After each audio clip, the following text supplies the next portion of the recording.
Hello, family. Welcome to the Launch Pod.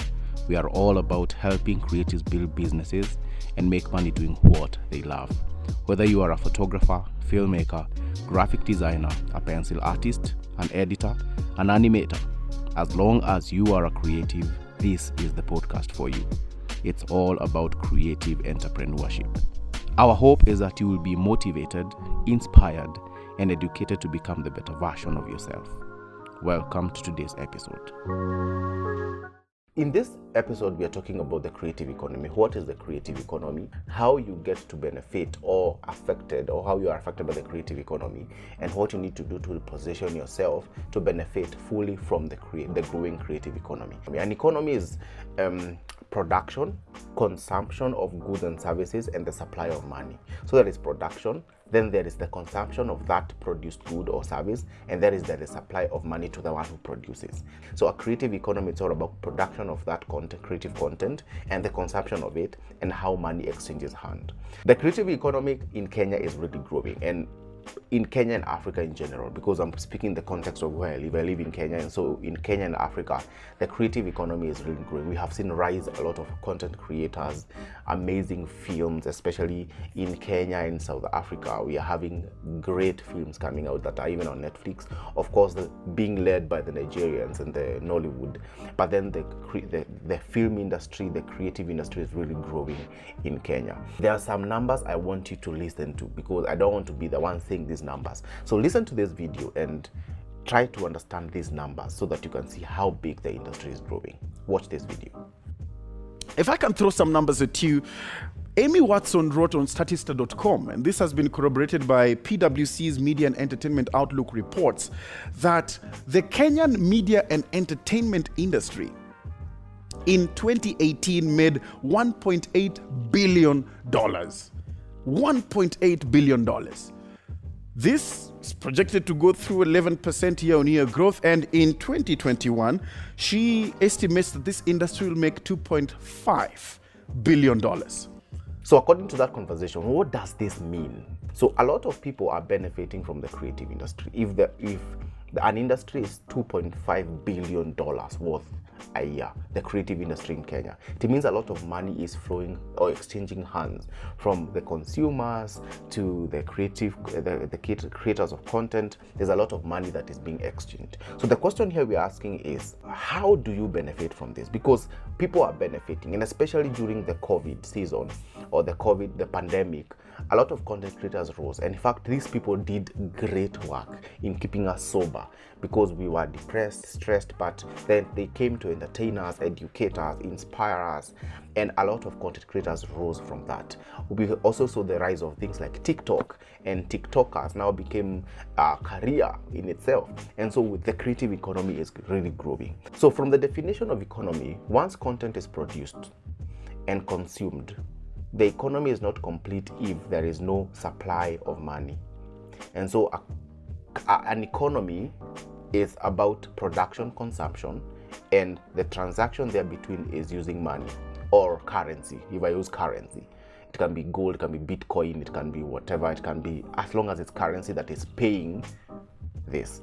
So for it to be complete, if a content creator does not produce content, then there is no creative economy. But if you can produce content and it's consumed, then the economy is being built.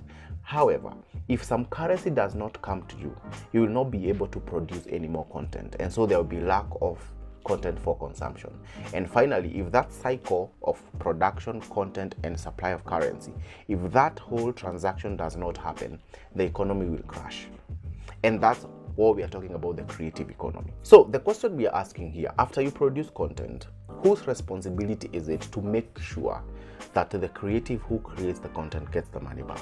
For you to really benefit from the creative economy, you need to be an entrepreneur. You need to have the skill on how to monetize, the skill on how to get money from your content. Because if you don't do that, then all the money, all the billions of money that is flowing in the industry will not reach your pocket, and you'll not be able to create anymore, because creating is expensive, takes time, it needs money, and so you will not be able to produce any more content. And the reason why I'm talking about that is because most of us are so fascinated and are so diligent in building our creative skills, but not our business skills. And so money just passes over us, and we wonder why we are not growing. It's because we need to learn how to hold or tap on some of the money that is going in the creative industry. And now it's a call to you as a creative to become a creative entrepreneur. Creative entrepreneurs, creative business people, smart business people are the ones that are going to benefit from the creative economy. I will give you a very good example. I will start with an international example, and then I will come back. And before even I go that, the real point of this is we need to have structures as creatives. You as a person need to have structures. You need to have ways that you can be able to grow and scale your creative abilities. Scaling is very important so that you can reach more people, which means more money, more reach. You need to have some understanding of business. Need to have some understanding of how to run a business, how to pitch, how to negotiate for even better deals, how to sell your content.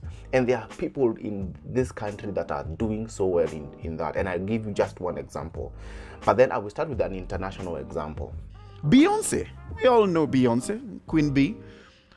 Got a phone call one day that she needed to go and perform at Coachella. This would have been a very simple conversation. Hi, Beyonce, we need you at Coachella. How much are you paying? This much? All right. Go on stage, perform, and go home. But Beyonce has a business. She has a business process and a team behind her. What they did was they considered the stage performance simply as one product. But there is another byproduct, which is content. So this guy sat back and scripted a whole documentary based on her performance at Coachella. By the way, it is rumored that Beyonce was offered $8 million to go on Coachella.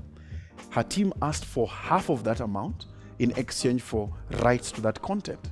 It is also rumored that she later sold this for $60 million to Netflix.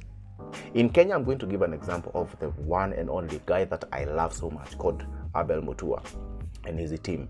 And in the middle of COVID, Abel Mutua was telling stories to his family, and they decided, let us tell these stories to the public, and they started on Instagram.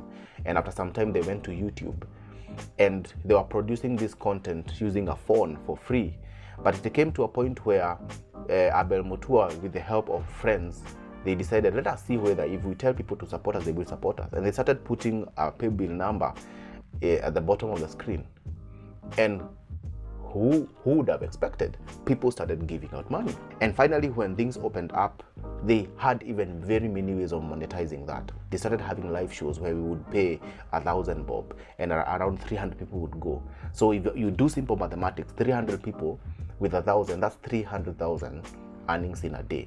And then he went on and started doing merchandise, started doing merch, t-shirts, jackets, all those things.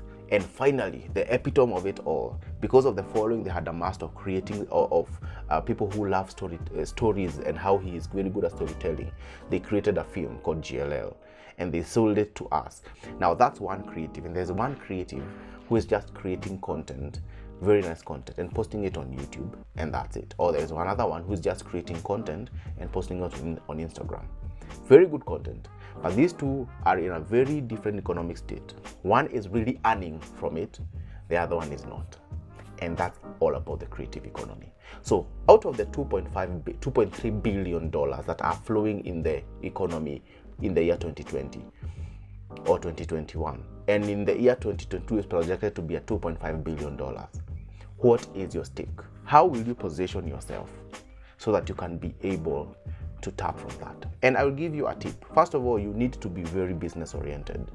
You need first of all, remove the fear of monetizing.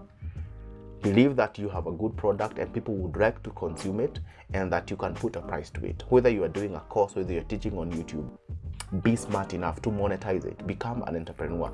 Go have some study about business, how to monetize. Supply and demand. The economy is about supply and demand. Supply of content, demand of content, supply of money. And it's all about that. So I want us to really benefit from the creative economy. And when you do that, you're going to see a lot of difference. So we are going to have a webinar that we are going to talk deep about step-by-step steps on how we can, as creatives, as photographers, filmmakers, designers, animators, name yourself, a webinar to speak about the creative economy and step-by-step things of how you can be able to tap into the millions of money, whether it's starting a business, whether it's starting a photography studio, whether it's having a production agency and a marketing agency like me that is really earning a lot of money right now. All those things, we are going to have them on our webinar. So make sure that you follow us. Go to photolaunchers.com/bootcamp and you're going to see all our webinars, and register for the webinar that is coming up that's about the creative economy, and we are going to talk that in deep. Also ask your questions, and if you have questions about the creative economy, this is not the last time you're having this conversation. So make sure that you go and research, see how you can be able to tap in the $2.5 billion that are flowing in the industry, and also join the pro group. Most of this conversation, even for the webinar, you will not be able to view the webinar if you're not part of the pro group membership, and it's free of charge until May. So make sure that you join the pro group to benefit from all the webinars that we are having, even concerning the creative economy. And until next time, continue to learn, practice, and create, because it is your responsibility to be successful.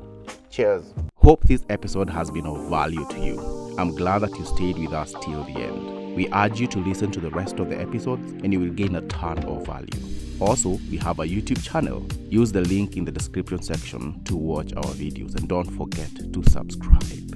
And until next time, remember to learn, practice, and create. It's your responsibility to be successful. Cheers.